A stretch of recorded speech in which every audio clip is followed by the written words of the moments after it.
So ನೀವು ಮನೇಲಿ ಅವ್ರ ಜೊತೆ ನೀವು ಮನೇಲಿ ಇರ್ತಾ ಇದ್ರಿ, ಮಗು ಹೊಡೆದಿದ್ದೀರಾ ಅಥವಾ ಮಗು ಸಾಯೋ ಟೈಮ್ ಅಲ್ಲಿ ನೀವು ಇದ್ರಿ ಅಂತ ಒಂದು ಅಲಿಗೇಷನ್ ಏನಾಯ್ತು ಸರ್? ಆಕ್ಚುಲಿ ಏನಾಯ್ತಂದ್ರೆ ಅವರು ಪ್ರೆಗ್ನೆಂಟ್ ಇರುವಾಗ ನಮ್ಮ ಹಾಸ್ಪಿಟಲ್ ಅಲ್ಲಿ ನಾನು PR ಹೋಗಿ ಕೆಲಸ ಮಾಡುವಾಗ ಆಕಾಶ್ ಹಾಸ್ಪಿಟಲ್ ಅಲ್ಲಿ ಅವ್ರ ಮನೇಲಿ ಯಾರು ಬಂದಿಲ್ಲ ಅಂತ ಅವ್ರು ನನಗೆ ಹೆಲ್ಪ್ ಕೇಳಿದ್ರು. ರೋಡ್ ಅಲ್ಲಿ ಇದ್ರು ಅವರು. ಎನ್ನೂರ್ ಪಾರ್ಕ್ ಇದೆ ಅಲ್ವಾ, ಎನ್ನೂರ್ ಪಾರ್ಕ್ ಅಲ್ಲಿ ರೋಡ್ ಅಲ್ಲಿ ಪ್ರೆಗ್ನೆಂಟ್ ಲೇಡಿ ಮತ್ತೆ ಹುಡುಗ ರೋಡ್ ಅಲ್ಲಿ ಇದ್ರು. ನಾನು ಕೆಲಸ ಮುಗಿಸ್ಕೊಂಡ್ ಬರುವಾಗ ಅವ್ರು ನನಗೆ, ನಮ್ ಹುಡುಗ ಜೇಸನ್ ಅವರು ಎಲ್ಲ ನಮ್ಮ ಮನೆ ಹತ್ರನೇ ಇರೋರು.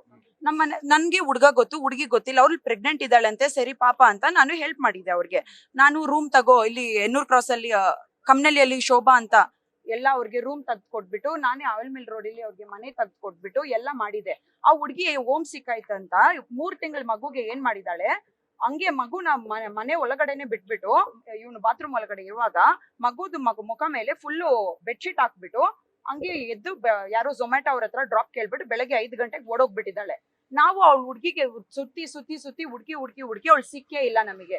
ಯಾವಾಗ 2024 ಅಲ್ಲಿ ಜುಲೈ 6ಗೆ ಆಗಿತ್ತು.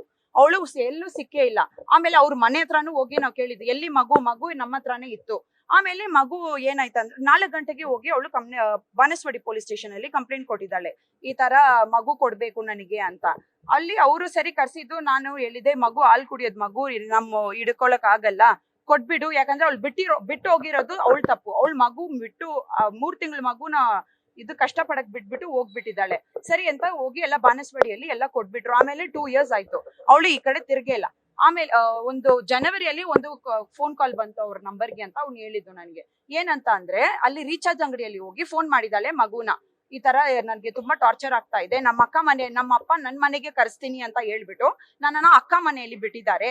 ಅಕ್ಕ ಮನೆಯಲ್ಲಿ ಎಲ್ರು ನನ್ನನ್ನ ತುಂಬಾ ಟಾರ್ಚರ್ ಕೊಡ್ತಾರೆ, ಅವ್ರ ಮನೆಯಲ್ಲಿ ಎಲ್ಲಾ ಕೆಲ್ಸ ಮಾಡಕ್ ಇರ್ತಾರೆ, ಅವ್ರ ಬಾಯ್ ಫ್ರೆಂಡ್ ನನ್ಗೆ ತುಂಬಾ ಟಾರ್ಚರ್ ಕೊಡ್ತಾರೆ, ನನ್ಗೆ ಹೊಡಿಯಕ್ ಬರ್ತಾರೆ, ನನ್ಗೆ ಆಗ್ತಾ ಇಲ್ಲ ಅಂತ ಹೇಳಿದ್ರು ಅವರು ನನಗೆ. ಆ ಹುಡ್ಗನ್ಗೆ ಹೇಳಿದ್ದಾರೆ.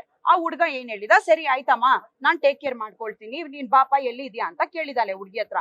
ಆ ಹುಡ್ಗಿ ಮತ್ತೆ ಮಗು ಸಪರೇಟ್ ಆಗಿ ವಾಪಸ್ ನೆನ್ನೆ ಏನಾಯ್ತಂದ್ರೆ, ನಾನು ನಮ್ಮ ಮನೆಗೆ ನಮ್ಮ ಅಜ್ಜಿಗೆ 69 ಇಯರ್ಸ್ ಆಯ್ತು. ಅವ್ರಿಗೆ ನಾನು ನೋಡಕ್ಕೆ ಹೋಗಿದ್ದು, ಯಾಕಂದ್ರೆ ಅವ್ರಿಗೆ ತುಂಬಾ ಮೈ ಹುಷಾರಿಲ್ಲ ಅಂತ ನಮ್ಮ ಅಜ್ಜಿಗೆ ಹೋಗಿದ್ದು ನಾನು ಬೆಳಗ್ಗೆ.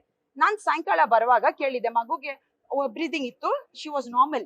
ನನ್ನ ಹತ್ರ ನೋಡಿದ ತಕ್ಷಣ ಸಮೂಹ ಅಂತ ನನ್ನ ಹತ್ರ ಮಾತಾಡಿತ್ತು. ನಾನು ಹೇಳಿದೆ, ಏನಮ್ಮ ಆಯ್ತು, ನೀನ್ ಏನ್ ಕೊಟ್ಟಿದ್ದೆ ಊಟ? ನಾನು ಇನ್ನ ಏನು ಕೊಟ್ಟಿಲ್ಲ ಮಗುಗೆ ಊಟ, ನನ್ಗೆ ಏನ್ ಕೊಡೋದಂತ ಗೊತ್ತಿಲ್ಲ ಅವಳಿಗೆ ಅಂತ ಅವಳು ಹೇಳಿದ್. ನಾನು ಹೇಳಿದ್ದೆ, ನೀನ್ ಯಾವಾಗೂ ಏನ್ ತಿನ್ಸ್ತೀಯಾ ಅದು ತಿನ್ನಿಸ್ಬಹುದಲ್ವಾ, ಏನಕ್ಕೆ ಇನ್ನ ಹೊಟ್ಟೆ ಖಾಲಿಯಲ್ಲಿ ಬಿಟ್ಟಿದ್ಯಾ? ಅವ್ಳಿಗೆ ಏನ್ ಮೆಡಿಸಿನ್ ಕೊಟ್ಟಿದ್ಯಾ ಅಂದ್ರೆ, ಏನೋ ಒಂದು TB ಪೇಷಂಟ್ ಕೊಡ್ತಾರೆ ಆ ಮೆಡಿಸಿನ್, ಕಾಫ್ ಸಿರಪ್. ಆ TB ನೆನ್ನೆ ಬಂದು ಪೊಲೀಸ್ ಅವರೆಲ್ಲ ನೋಡಿದ್ರು ಆ ಕಾಫ್ ಸಿರಪ್. ಆ ಕಾಫ್ ಸಿರಪ್ ನ ಕೊಟ್ಟಿದ್ದಾಳೆ ಮಗುಗೆ, ಅದಿನ್ನ ಟೆಕ್ನಿಕ್ ಜಾಸ್ತಿ ಆಗಿದೆ ಆ ಮಗುಗೆ. ಸರಿ ಅಂತ ಇನ್ನೊಂದು ಅವಳು ಕೆಳಗಡೆ ನೋಡಿ ತಿನ್ನುವಾಗ ಕೆಳಗಡೆ ಡ್ರೂಲ್ ಮಾಡ್ತಾಳಂತ ಹಿಂಗ್ ತಿನ್ಸಿದಾಳೆ.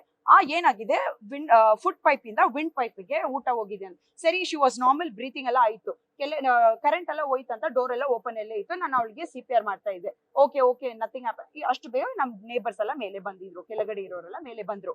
ಅವ್ರ ಮೇಲೆ ಬಂದ್ ಸರಿ ಏನಾಯ್ತಾ ಅವ್ರ ಕೈಯಲ್ಲಿ ಎತ್ಕೊಂಡ್ರು. ಅವ್ರ ಹತ್ರ ಎಲ್ಲ ಅವ್ಳು ಮಾತಾಡ್ಬಿಟ್ಟು ಸರಿ ಆಯ್ತು ಹಾಸ್ಪಿಟಲ್ ಕರ್ಕೊಂಡು ಹೋಗೋಣ ಬನ್ನಿ, ಹೋಗಿ ಒಂದು ನೆಬ್ಲೈಸರ್ ಇಡೋಣ ಅಂತ ಅವರೇ ಆಟೋ ಬುಕ್ ಮಾಡಿ ನನಗೆ ಫಸ್ಟ್ ಪೂರ್ವಿಕ ಹಾಸ್ಪಿಟಲ್ಗೆ ಕರ್ಕೊಂಡು ಹೋಗಿದ್ರು, ಇಲ್ಲಿ ಬಾಟಾ ಶೋರೂಮ್ ಪಕ್ಕದಲ್ಲಿ. ಅಲ್ಲಿ ಕರ್ಕೊಂಡು ಹೋಗಿ ಆದ್ಮೇಲೆ ಅಲ್ಲಿ ಮಗುಗೆ ಸೆಕ್ಷನ್ ಎಲ್ಲ ಮಾಡಿದ್ರು, ಮತ್ತೆ ಬ್ರೀತಿಂಗ್ ಇದೆಲ್ಲ ಮಾಡಿದ್ರು. ಅಲ್ಲಿ ಮಗುಗೆ ಅವ್ರು ಏನ್ ಹೇಳಿದ್ರು, ಮಗು ಎಲ್ಲ ಫುಲ್ ಎಲ್ಲ ವಾಮಿಟ್ ಮಾಡಿತ್ತು ಅವ್ರು ಸೆಕ್ಷನ್ ಮಾಡುವಾಗ. ಅವಾಗ ಅವ್ರು ಏನ್ ಹೇಳಿದ್ರು, ಇಲ್ಲ ಇದು ಬೇರೆ ದೊಡ್ಡ ಹಾಸ್ಪಿಟಲ್ ಕರ್ಕೊಂಡು ಹೋಗಿ ಜಸ್ಟ್ ಕ್ಲಿನಿಕ್ ಅಂತ ಹೇಳಿದ್ರು. ಸರಿ ಅಂತ ನಾವು ಜಿಯಾನ್ ಹಾಸ್ಪಿಟಲ್ ಕರ್ಕೊಂಡು ಹೋಗಿದ್ವಿ.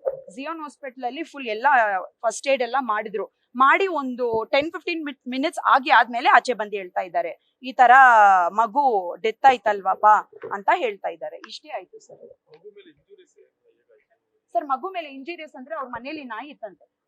ಮಗು ಚಿಕ್ಕ ನಾಯಿ ಅದು. ಆ ಮಗುಗೆ ಅದು ತುಂಬಾ ಆಟ ಆಡುತ್ತೆ. ಆ ಮಗು ಸುಮ್ನೆ ನಿಂತಿರುವಾಗಲ್ಲ, ಹಿಂದ್ಗಡೆ ಹೋಗಿ ಹಂಗೆ ಹಿಂಗ್ ತಲ್ಲುತ್ತೆ, ಆ ಮಗು ಹತ್ರ ತುಂಬಾ ಆಡುತ್ತೆ. ಆ ತರ ಎಲ್ಲ ಮಗು ಹತ್ರ ತುಂಬಾ ಆಡ್ಕೊಂಡಿರುತ್ತೆ. ಇನ್ನೊಂದು ಹುಡುಗಿ ನಾವು ಮನೆಯಲ್ಲಿ ಇರ್ಲಿಲ್ಲ, ನಾನ್ ಕೆಳಗಡೆ. ನೀವು ಆ ಮಗುಗೆ ಹಲ್ಲೆ ಮಾಡಿದ್ರಿ, ತಾಯಿ ಮುಂದೆನೆ ಸಮೃದ್ಧಿ ಹಲ್ಲೆ ಮಾಡಿದ್ರು, ನಮ್ಮ ಮುಂದೆನೆ ಮಗುಗೆ ಹೊಡೆದು ಪ್ರೂಫ್ ಏನಾದ್ರು ಆಕೆ ಹೇಳ್ತಿರೋದು ಆರೋಪ ಮಾಡ್ತಿದ್ದಾರೆ, ಏನ್ ಹೇಳ್ತೀರಾ? ಚಾನ್ಸೇ ಇಲ್ಲ. ಏನಿದೆಯೋ ಅದು ಪ್ರೂಫ್ ತೋರಿಸ್ತೀವಿ ನಾವು. ಮಗು ಮೇಲೆ ಏನು ಮಾಡಿಲ್ಲ. ನಮ್ದು ಏನ್ ಕಾರಣ ಮೇಡಮ್? ಸರ್ ಅವಳಿಗೆ ಟೆಕಪ್ನಿ ಆಯ್ತು ಸರ್. ಟೆಕಪ್ನಿಯಾ ಅಂದ್ರೆ ಬ್ರೀತಿಂಗ್ ಡಿಸ್ಟ್ರೆಸ್ ಇತ್ತು ಅವಳಿಗೆ. ಬ್ರೀತಿಂಗ್ ಡಿಸ್ಟ್ರೆಸ್ ಇಂದ ಅವಳಿಗೆ ಉಸಿರಾಡಕ್ಕೆ ತೊಂದರೆ ಆಗಿತ್ತು, ಬ್ರೀತಿಂಗ್ ಆಗ್ತಾ ಇರ್ಲಿಲ್ಲ ಅವಳಿಗೆ. ಕರೆಂಟು ಹೋಯ್ತು ಮನೆ ಒಳಗಡೆ. ಸರಿ ಅಂತ ನಾನು ಡೋರ್ ಎಲ್ಲ ಓಪನ್ ಮಾಡಿ ಅವಳಿಗೆ ಆಚೆ ಕರ್ಕೊಂಡು ಹೋಗಿ ಸರಿ ಆಯ್ತು ಅಂದ ತಕ್ಷಣ ನಮ್ ನೇಬರ್ಸ್ ಎಲ್ಲ ಮೇಲೆ ಬಂದ್ರು. ಅವ್ರು ಹೇಳಿದ್ರು ಬೇಡಪ್ಪ ಒಂದು ನೆಬ್ಲೈಸರ್ ಇಡ್ಕೋಕೆ ಹಾಸ್ಪಿಟಲ್ ಕರ್ಕೊಂಡು ಹೋಗೋಣ ಬಂದ್ಬಿಡಿಯಪ್ಪ ಅಂತ. ಹಾಸ್ಪಿಟಲ್ ಕರ್ಕೊಂಡು ಹೋಗೋವರೆಗೂ ಅವಳು ಚೆನ್ನಾಗಿ ಇದ್ಲು, ಏನೂ ಆಗಿಲ್ಲ, ಏನು ಯಾರು ಮಾಡೇ ಇಲ್ಲ. ಮೇಡಮ್ ನೀವೇ ಕಂಪ್ಲೇಂಟ್ ಮಾಡಿದ್ದೀರಾ ಪೊಲೀಸ್ ಸ್ಟೇಷನ್ ಹೋಗಿ? ಹೌದು, ನಾನೇ ಕಂಪ್ಲೇಂಟ್ ಕಂಪ್ಲೇಂಟ್ ಅಲ್ಲಿ ಮಾಡಿದ್ದೆ. ಏನ್ ಮೆನ್ಷನ್ ಮಾಡಿದ್ದೀರಾ ಮೇಡಮ್? ಏನು ಮಗು ಚೆನ್ನಾಗಿ ಇತ್ತು. ನಾನು ಹೋಗಿ ಬರುವಾಗ ಮಗುಗೆ ಊಟನೂ ಕೊಟ್ಟಿಲ್ಲ. ಒಂದು ಬರೀ ಕಾಫ್ ಸಿರಪ್ ಅದು ಮೆನ್ಷನ್ ಆಗಿದೆ, ಅದರಲ್ಲಿ ಅಂಡರ್ 4 years ಒಳಗಡೆ ಕೊಡಬಾರ್ದು ಅಂತ ಮೆನ್ಷನ್ ಆಗಿದೆ ಕ್ಲಿಯರ್ ಆಗಿ ಆ ಕಾಫ್ ಸಿರಪ್ ಅಲ್ಲಿ. ಆ ಕಾಫ್ ಸಿರಪ್ ಕೊಟ್ಟಿ ಆ ಮಗುಗೆ ಇನ್ನ ಜಾಸ್ತಿ ಟೆಕ್ನಿಯಾ ಮಾಡ್ಬಿಟ್ಟಿದ್ದಾಳೆ ಅವಳು. ಸೊ ಅದಕ್ಕೆ ನನ್ಗೊಂದು ಸಸ್ಪೆಕ್ಟ್ ಇತ್ತಂತ ನಾನು ಕಂಪ್ಲೇಂಟ್ ಕೊಟ್ಟಿದ್ದು.